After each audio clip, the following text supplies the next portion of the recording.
خوبرو حسینہ جب 6 ماہ بعد ہسپتال سے گھر آئی تو وہ حیران پریشان تھی۔ اسے کسی صورت بھی یقین نہیں آ رہا تھا کہ آخر ایسا کیوں ہے، کیونکہ پورے گھر میں کوئی بھی آئینہ نہیں تھا، لیکن کیوں؟ حقیقت پر پردہ ڈالتی، اچھوتی اور انوکھی، جسم و جاں پر کپ کپی تاریک کرتی، کالی۔ ڈر تو سب کو لگتا ہے۔ اسپوکی اسٹوریز 99.9 آپ کا اپنا چینل۔ اسے ڈر لگ رہا تھا، جیسے کوئی اس کا پیچھا کر رہا ہو۔ اس نے پلٹ کر دیکھا، کوئی بھی نہیں تھا، لیکن کوئی تھا۔ فائزہ۔ کسی نے دھیرے سے اسے پکارا تو وہ چونک گئی اور فوراً پلٹی۔ اس سے پہلے کہ وہ کچھ دیکھتی، اس کی آنکھوں میں کسی نے مٹھی بھر کے مٹی اچھال دی تھی۔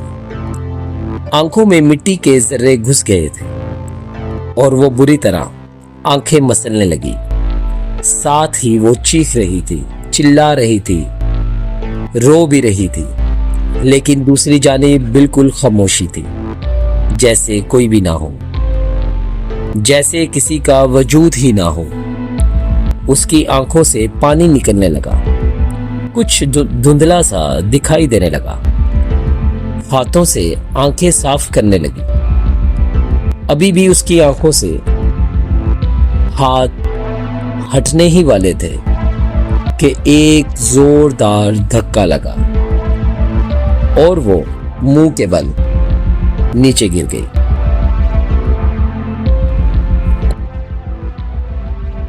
اسے ایسا لگا کہ اس پر کوئی مایا گرایا گیا ہے، ایسا بدبودار مایا جس نے اسے زندہ جلانا شروع کر دیا تھا۔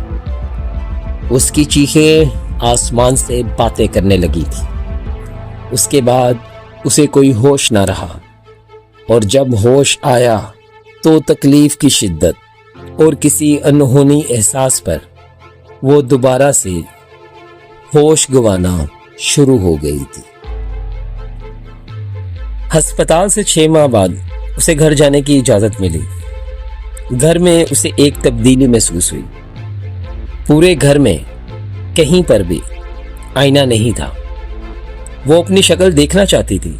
اسے اپنا چہرہ بار بار آئینے میں دیکھنے کی عادت تھی، لیکن ڈھونڈنے کے باوجود بھی اسے کہیں آئینہ نظر نہیں آ رہا تھا۔ ماں سے پوچھتی تو وہ اسے ٹال دیتی تھی۔ اسے گھر سے باہر جانے سے بھی کبھی روکا نہیں گیا تھا۔ وہ اس غیر معمولی رویے کی وجہ سے پریشان تھی۔ وہ اپنا میک اپ باکس کھول کر بیٹھی ہوئی تھی۔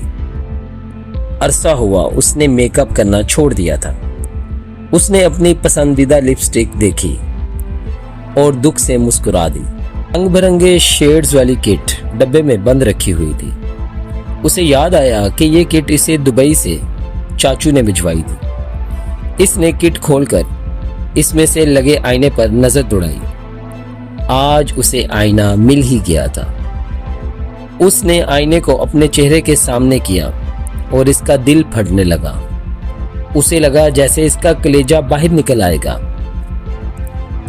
وہ ٹکٹکی باندھ کر چہرے کو دیکھنے لگی۔ آئینے میں نظر آنے والا چہرہ اس کا نہیں تھا۔ لٹکی ہوئی کھال اور بدنما چہرہ دیکھ کر اسے جھرجھری آ گئی۔ یہ کون تھی؟ وہ اپنے ہاتھ کو چہرے پر پھیرنے لگی۔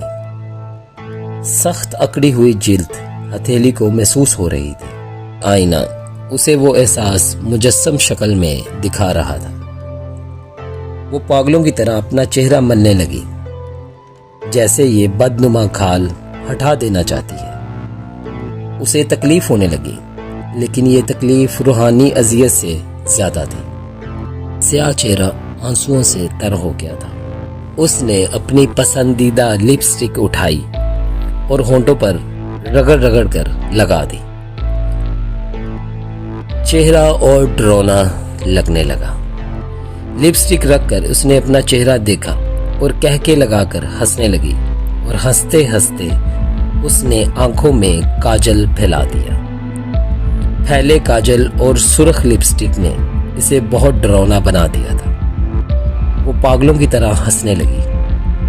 اسے شدت سے احساس ہوا وہ تو کسی کوئلے سے بھی زیادہ بدصورت ہے، کسی کالی رات کی طرح ڈرونی اور گہری سیاہ۔ اسے شروع سے ہی سیاہ رنگ پسند نہ تھا۔ وہ کالے کپڑے نہیں پہنتی تھی۔ اس کے جوتے، سینڈلز، بیگ، کوئی ایک چیز بھی کالی نہیں تھی۔ اپنے کالے بالوں کو اس نے کلر کروا کے براؤن کر لیا تھا۔ کالے رنگ کی وجہ سے اسے ہر برقعے والی لڑکی سے گھن آتی تھی، اور جس لڑکی کا رنگ کالا ہوتا تھا وہ اس سے بات ہی نہیں کرتی تھی۔ نفرت تھی اسے سیاہ رنگ سے، شدید نفرت، اور اسی لیے اس رات بھی بہت برا ہوا، اور اس لیے اسے رات بھی بہت بری لگتی تھی۔ لیکن نہ جانے اسے کالے رنگ سے اتنی نفرت کیوں تھی۔ تم کتنی کالی ہو، تمہیں اپنی شکل بری نہیں لگتی؟ یونیورسٹی میں ساتھ بیٹھی رامین کو دیکھ کر اس نے کرسی فاصلے پر کرتے ہوئے کہا۔ رامین نے غصے سے اس کی شکل دیکھی اور اس نے اسے چڑھاتے ہوئے بولا کہ سب سیاہ فام کالے ہی ہوتے ہیں، لیکن تم تو کچھ زیادہ ہی کالی ہو۔ اس نے مذاق اڑاتے ہوئے کہا، میرے سامنے تم رات ہو اور میں چمکتا چاند، اس نے تکبر سے جتاتے ہوئے کہا۔ رامین غصے سے ابلنے لگی، اس کا خون کھول رہا تھا۔ وہ ایک جھٹکے سے اٹھی، فائل اٹھائی اور تنتناتی ہوئی کلاس سے باہر نکل گئی۔ اس کی پشت دیکھ کر فائزہ مسکرائی اور نفرت سے بڑبڑائی، کالے کلوٹے لوگ اور نخرے دیکھو۔ ماضی کی یاد نے اسے پچھتاوے کی گہری آگ میں ڈال دیا تھا۔ اسے احساس ندامت نے گھیر لیا تھا۔ دل پچھتاوے کی آگ میں راکھ ہو رہا تھا، لیکن اب کچھ نہیں ہو سکتا تھا۔ اسے اس پچھتاوے کی آگ میں پوری زندگی بسر کرنی تھی۔ یادوں کے دریچوں سے ایک دم حواسوں میں آ کر اس نے خود کو ترہم امیز نگاہوں سے دیکھا اور دونوں ہاتھوں سے چہرہ چھپا کر پھوٹ پھوٹ کر رونا شروع کر دیا۔ ہماری آج کی سٹوری آپ کو کیسی لگی؟